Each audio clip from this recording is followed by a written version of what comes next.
Assalamualaikum warahmatullahi wabarakatuh.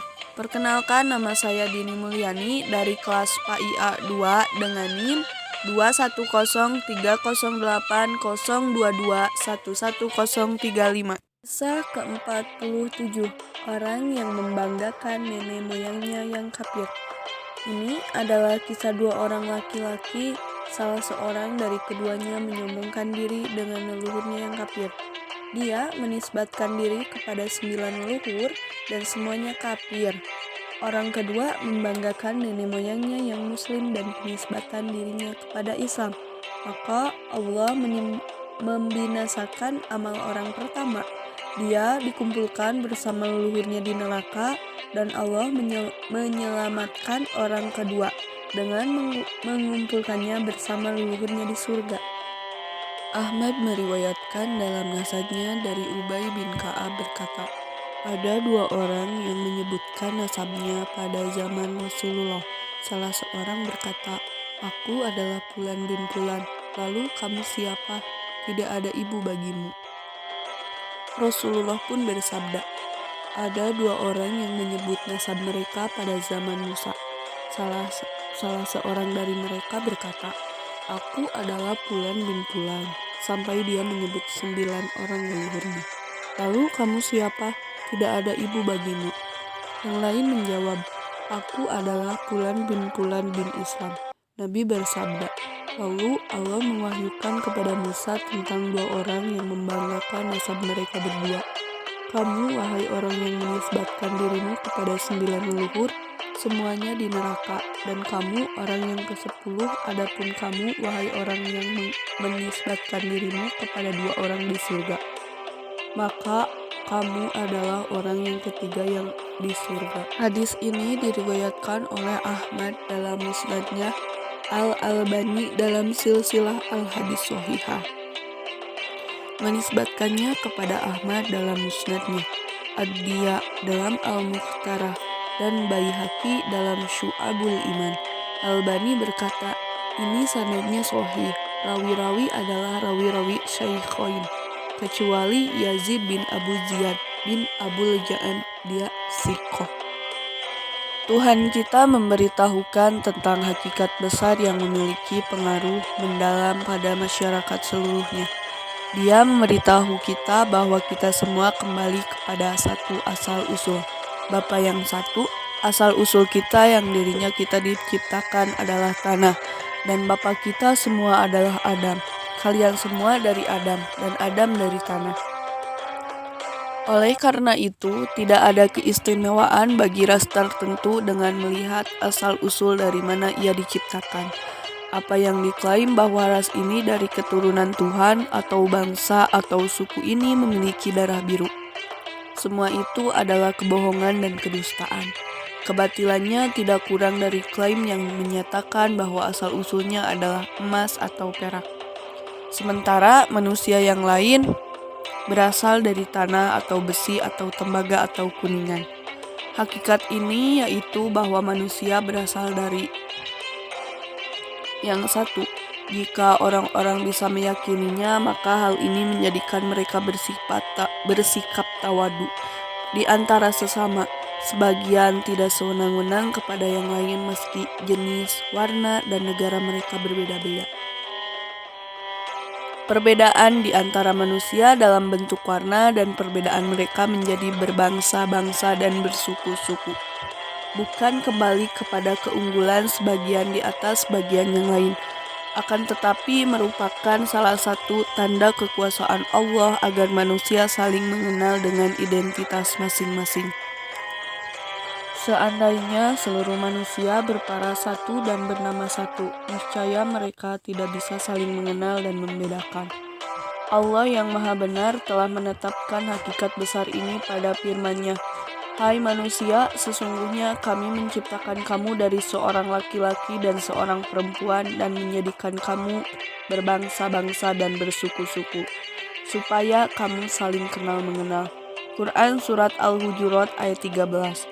Akan tetapi, hakikat besar ini yang semestinya menjadi landasan interaksi di antara anggota satu ras dan di antara ras-ras dan bangsa-bangsa sedang berangsur menghilang dari hati dan akal pikiran. Maka kita melihat manusia dalam level pribadi, keluarga, dan masyarakat yang sebagian bertindak sewenang-wenang terhadap yang lain. Masing-masing mengklaim bahwa dia lebih baik, lebih unggul, dan lebih sempurna. Keunggulan ini dikembalikan kepada jenisnya atau warna kulitnya atau leluhurnya atau kotanya atau negaranya.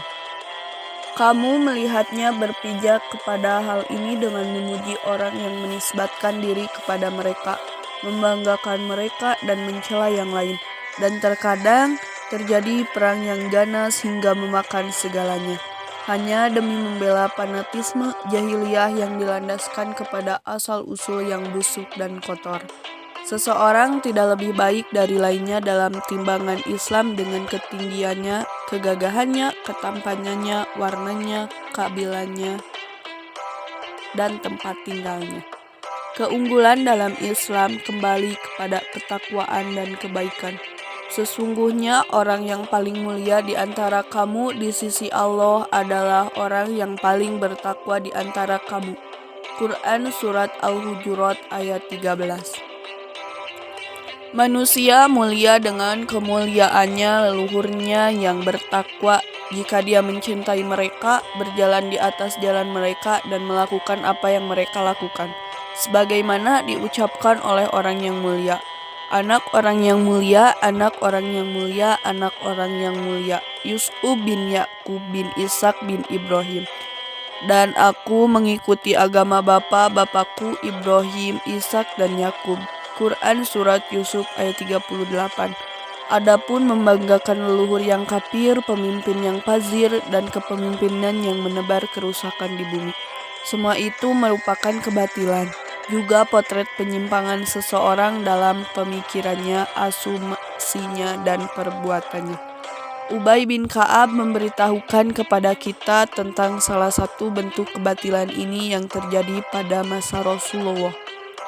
Dua orang berselisih, maka salah seorang dari keduanya membanggakan kebesaran asal-usul nasabnya, menyodorkan leluhur dan nenek moyangnya, dan mencibir temannya dengan ucapan, "Aku adalah Fulan bin Fulan, lalu kamu itu siapa? Tidak ada ibu bagimu." Maka Rasulullah menyuapi orang yang membanggakan leluhurnya yang kafir ini dengan sebuah pelajaran yang membuatnya jera. Orang sepertinya akan jera untuk mengulangi kebatilan ini. Nabi menyampaikan kepada mereka bahwa di kalangan Bani Israel pada zaman Musa terdapat dua orang yang berselisih dan bersitegang. Lalu seorang dari keduanya membanggakan leluhurnya yang besar dari kalangan pengikut kekufuran. Dia menyebutkan 9 moyangnya dan berkata, "Aku adalah Fulan bin Fulan bin Fulan," sampai 9 seterusnya. Dia mencela dan mencibir lawannya dengan berkata, "Kamu siapa? Tidak ada ibu bagimu." Kebanggaannya kepada leluhurnya dan cibirannya terhadap lawannya menunjukkan adanya penyakit busuk yang mengalir di dalam jiwa orang seperti ini. Dia melihat moyangnya memberinya harga yang membuatnya lebih tinggi dari yang lain dan menjadikannya lebih unggul dengan moyang-moyang itu, dan bahwa selainnya yang tidak berasal dari asal-usul itu tidak mampu membandingnya sedikit pun. Maka dia berada di level yang lebih rendah. Laki-laki yang lain adalah seorang yang sholih dan faqih. Dia menjawab untuk menjelaskan nasabnya, "Aku adalah Fulan bin Fulan bin Fulan bin Islam." Kedua bapaknya yang dibanggakannya adalah Muslim. Kemudian dia membanggakan keislamannya dan tidak mau membanggakan leluhurnya yang kafir. Diriwayatkan bahwa hal ini terjadi pada Salman Al-Farisi. Banyak orang menyebutkan bapa mereka. Salman ada di antara mereka. Manakala giliran Salman, dia berkata, "Aku adalah anak Islam." Manakala Umar mendengar itu, dia menangis dan berkata, "Aku juga anak Islam." Rasulullah menyampaikan kepada kita bahwa Allah mewahyukan kepada Musa untuk memerintahkannya agar mengatakan kepada laki-laki yang membanggakan leluhurnya yang kafir, Kamu, wahai orang yang menisbatkan dirimu kepada 9 orang yang di neraka, maka kamu orang yang ke-10. Musa diperintahkan untuk mengatakan kepada yang lain, kamu, wahai orang yang bernasab kepada 2 orang di surga, kamu adalah orang ketiga di surga. Lihatlah muara dari orang yang membanggakan leluhurnya yang kafir dan muara kebaikan yang diraih oleh laki-laki yang menisbatkan dirinya kepada Islam dan leluhur yang muslim itu. Apa yang Allah wahyukan kepada Musa tentang perkara kedua laki-laki ini menggetarkan hati orang-orang yang takut kepada Allah. Takut pada waktu mereka berdiri di hadapannya. Dengan kisah ini Rasulullah telah mendidik 2 laki-laki dari sahabat yang menyebutkan nasabnya. Kisah ini mengandung pelajaran bagi siapapun yang berjalan di atas jalan mereka dan berbuat seperti mereka. Membanggakan leluhur, mencela orang lain karena nasab mereka yang tidak sebanding merupakan penyakit berbahaya yang mematikan. Menjadikan jiwa kotor dan busuk, mengobarkan api permusuhan dan kebencian di antara anggota masyarakat yang satu. Hal ini terkadang bisa menyeret kepada pertumpahan darah dan peperangan serta memutuskan hubung di antara anak-anak Islam. Rasulullah memerangi penyakit ini dengan gigih dalam Sunan Tirmizi dan Abu Daud dari Abu Hurairah dari Nabi bersabda, hendaknya suatu kaum menghentikan membanggakan bapak-bapak mereka yang telah mati. Mereka hanyalah termasuk dalam panasnya jahanam atau akan menjadi lebih hina bagi Allah daripada kotoran yang ditolak oleh orang yang buang hajat. Sesungguhnya Allah telah melenyapkan dari kalian kesombongan jahiliyah dan kebanggaan leluhur. Yang ada adalah seorang mukmin yang bertakwa atau fajir yang sengsara. Seluruh manusia adalah anak Adam dan Adam dari tanah. Rasulullah telah memerintahkan kepada kita supaya berkata keras kepada orang yang bertakjiyah dengan takjiyah jahiliyah. Beliau bersabda, barang siapa bertakjiyah dengan takjiyah jahiliyah, maka nisbatkanlah dia kepada kelamin bapaknya dan jangan ditutup-tutupi. Fanatisme telah tumbuh dan berkembang biak pada abad ini. Ia telah memporak-porandakan jamaah kaum muslimin. Ia telah menjadi kapak penghancur umat Islam. Ia telah merajalela di lingkungan masyarakat muslim, bahkan masyarakat manusia. Fanatisme golongan, fanatisme kedaerahan, dan lebih dari itu fanatisme warna kulit dan bahasa. Fanatisme seperti ini memicu api perang di seluruh dunia. Manusia telah terbakar oleh panasnya, mereguk racun getir darinya. Jika selain kaum muslim agak bisa dimaklumi, tapi jika mereka yang terjerumus ke dalam lumpur fanatisme, lalu apa yang membuat kaum muslimin bisa dimaklumi? Pelajaran dan faedah hadis. 1. Peringatan Islam terhadap fanatisme busuk yang berpijak pada penisbatan kepada leluhur dan membanggakan mereka dengan mengikuti mereka dalam kebatilan serta menolong mereka yang tidak berada di atas kebenaran. 2. Seorang yang mengikuti leluhurnya di atas kebenaran dan membantu kaumnya di atas kebenaran bukan termasuk asabiyah. 3. Menangkal kerusakan dan penyimpangan dengan kisah orang-orang terdahulu. Rasulullah menyampaikan kepada kedua orang yang saling membanggakan dengan sebuah kisah yang seperti kisah mereka berdua supaya keduanya bisa mengambil pelajaran. Sekian dari saya. Mohon maaf apabila ada kesalahan dan kekurangan. Wabillahi taufiq wal hidayah. Wassalamualaikum warahmatullahi wabarakatuh.